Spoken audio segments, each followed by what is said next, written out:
Mesdames et messieurs, bienvenue dans l'invité du jour. Favoriser, améliorer l'accès de ses concitoyens aux soins de santé, notamment primaires, c'est l'objectif de Awa Marie Coll Seck, la ministre sénégalaise de la Santé et de l'Action sociale. Elle est notre invitée du jour. Madame la ministre, bienvenue et merci d'avoir accepté notre invitation. C'est un plaisir pour moi. Alors, dites-nous avant toute chose, Madame la ministre, quelles sont les 2-3 principales réalisations qui ont marqué votre action à la tête de votre département au cours de cette année qui s'achève? Vous me posez une question difficile, mais je vais quand même vous dire la couverture maladie universelle. Ça me semble être un point fort de notre action. Mais dans cette couverture maladie universelle, c'est partir de 20% de la population couverte par une assurance maladie. Après 2 ans, être à 32% et espérer être dans les années à venir, dans 2-3 ans, à aussi 75%. Donc c'est pour vous dire que nous sommes sur la voie, mais il y a encore beaucoup de travail à faire. Donc la couverture maladie universelle, c'est un point important. Très bien. La alors, seconde oui, dites-nous. Peut-être, puisque vous en voulez 4, ce sont les infrastructures, puisque l'offre est importante.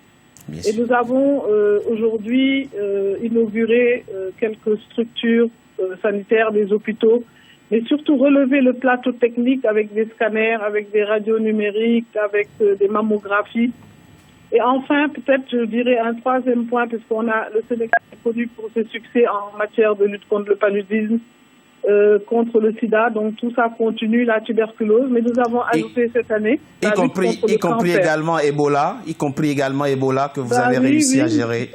Ebola, on a essayé, bon, on s'en est bien sorti, c'était pas facile, mais voilà un peu les choses dont nous pouvons parler aujourd'hui. Alors, Madame la ministre, vous avez des projets pour 2016, ils sont nombreux, finalisation de la carte sanitaire, financement de la CMU, vous l'avez évoqué, contrôle et suivi des performances. D'abord, commençons par la carte sanitaire. Quels en sont les avantages pour les Sénégalais? Vous savez, la carte sanitaire, c'est un outil de gestion au plan du système de santé et également une transparence par rapport aux populations pour qu'elles sachent à quoi elles doivent s'attendre, c'est-à-dire combien de personnes il faut, combien d'habitants il faut pour qu'on ait une case de santé ou un poste de santé ou un centre de santé ou même un hôpital. Donc les demandes vont être liées à cette carte sanitaire.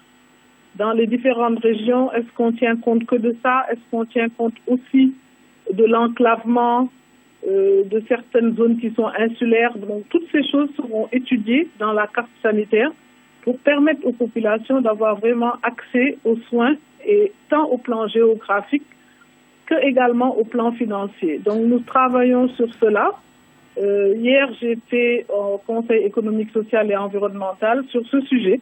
C'est pour vous dire que c'est un sujet qui intéresse pas seulement les travailleurs de la santé et même les populations d'une manière générale, mais également des institutions importantes de notre pays. Alors, vous évoquez effectivement les infrastructures, mais vous évoquez aussi un point important, c'est la capacité financière de vos concitoyens à faire face aux soins de santé. Vous savez qu'au Sénégal, comme dans de nombreux pays sur le continent, l'hôpital public perd en performance au profit des centres de santé, des cliniques privées. Comment faites-vous au Sénégal pour que la santé ne soit pas privatisée? D'abord, nous avons quand même une option fondamentale. C'est vrai qu'il y a beaucoup de libéralisme maintenant dans le monde, mais il est important que tout le monde puisse avoir accès à la santé. Et vous savez que dans nos pays, près de la moitié de la population vit au-dessous du seuil de pauvreté. Donc, ça veut dire tout simplement que beaucoup de personnes peuvent ne pas avoir les moyens. C'est pour cela qu'avec la couverture maladie universelle, les personnes qui peuvent encore, qui ont quelques moyens, cotisent et l'État complète les cotisations.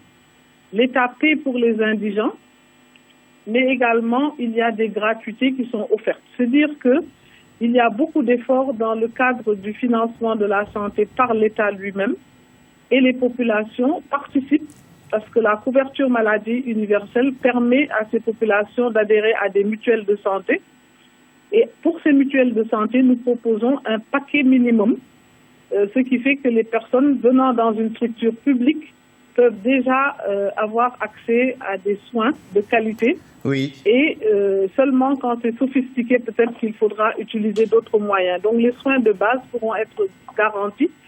Et donc le privé existera toujours à côté du public, mais nous voulons aussi un service public de qualité. Très bien, mais Madame la ministre, dites-nous, votre pays, le Sénégal, fait partie du partenariat de Ouagadougou, mis en place depuis 4 ans, pour favoriser l'accès aux services de planification familiale. Vous vous êtes fixé comme objectif de favoriser l'accès donc à ces services à 1 million de femmes additionnelles en 2015. Est-ce que cet objectif est atteint? Vous savez, nous sommes d'ailleurs ici avec les 9 pays du partenariat de Ouagadougou en train de célébrer un succès, puisque nous avions prévu d'avoir 1 million de femmes additionnelles qui sont mises sous contraceptif, et nous avons 1 180 000 femmes. C'est dire qu'on a dépassé cet objectif que nous voulions atteindre, et nous nous sommes donné maintenant une perspective d'aller même vers maintenant 2 millions, plus de 2 millions d'ici 2020 de femmes additionnelles qui seront sous contraceptif. Alors, donc il y a effectivement, une bonne mouvance en ce moment. Et effectivement, ce 15 décembre s'est achevée la réunion ministérielle de 2 jours du partenariat de Ouagadougou. Que retenons-nous de cette réunion ministérielle, Madame la ministre? Un engagement qui continue, qui vient des pays. Je voudrais juste rappeler que c'est un partenariat pour les pays francophones. Parce que nous nous étions rendus compte que les pays francophones étaient très en retard en matière de planification familiale. Donc là, nous sommes sur une très bonne perspective et trajectoire, et il y a beaucoup d'engagement. Et nous voulons maintenant pour 2020, c'est ce que je disais tantôt, ajouter près de 2 millions de femmes supplémentaires. Et ça nous permettra d'atteindre des chiffres, disons, corrects en matière de planification familiale. Merci Madame la ministre Awa Marie Coll Seck. Je rappelle que vous êtes la ministre sénégalaise de la Santé et de l'Action sociale, que vous avez toujours revendiqué une liberté d'action parce que n'appartenant à aucun parti politique. Plein succès à vos actions à la tête de votre département. Merci d'avoir accepté notre invitation. Je vous remercie. Au revoir. Mesdames et messieurs, c'était l'invité du jour. Merci d'avoir été en notre compagnie. Restez sur Africa 24 pour la suite de nos programmes.